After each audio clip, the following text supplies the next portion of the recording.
amal pagi petang, yakin dengan Allah, Allah uruskan. Satu hari Rasulullah masuk masjid, nampak satu orang sahabat. Waktu tu bukan waktu solat, macam ni lah, bukan waktu solat. Nabi masuk, Nabi jumpa satu orang sahabat, Abu Umamah, renung dia dalam masjid. Sahabat ada masalah, tempat dia di mana? Masjid.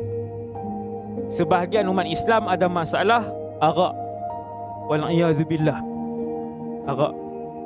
Sebahagian umat Islam ada masalah rokok. Sebahagian umat Islam ada masalah makan. Sahabat ada masalah masjid. Subhanallah. Nabi pun masuk. Nabi kata, ya Aba Umamah, araka fi ghairi waqti salah. Nabi kata, wahai Abu Umamah, aku melihat kamu duduk dalam masjid pada bukan waktu semayang. Kenapa? Nabi tanya. Nabi masuk masjid.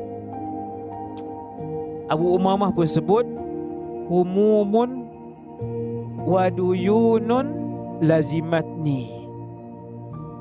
Keresahan, wahai pesuruh Allah, resah, risau, sedih, semua satu yang tu. Masalah yang kedua, duyunun lazimat, hutang yang bertimbun, yang melingkari aku. Doa untuk menghilangkan stres. Dan yang kedua, untuk dilangsaikan hutang dengan mudah oleh Allah Subhanahu wa ta'ala. Allah pemudahkan jalan. Nabi pun ajak, wahai Abu Umamah, tiap-tiap pagi dan petang bacalah, Allahumma inni a'udzubika minal hammi wal azal, wa a'udzubika minal ajzi wal kasal, wa a'udzubika minal jubni wal bukhl, wa a'udzubika min ghalabati daini wa qahri.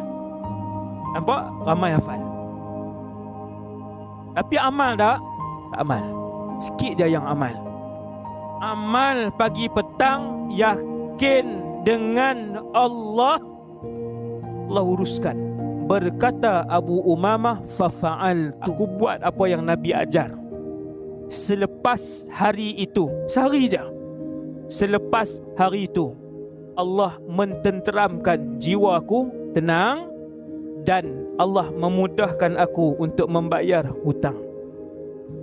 Allahumma inni a'udzubika minal hammi wal hazan, wa a'udzubika minal ajzi wal kasal, wa a'udzubika minal jubni wal bukhl, wa a'udzubika min ghalabati ad-daini wa qahri rijal.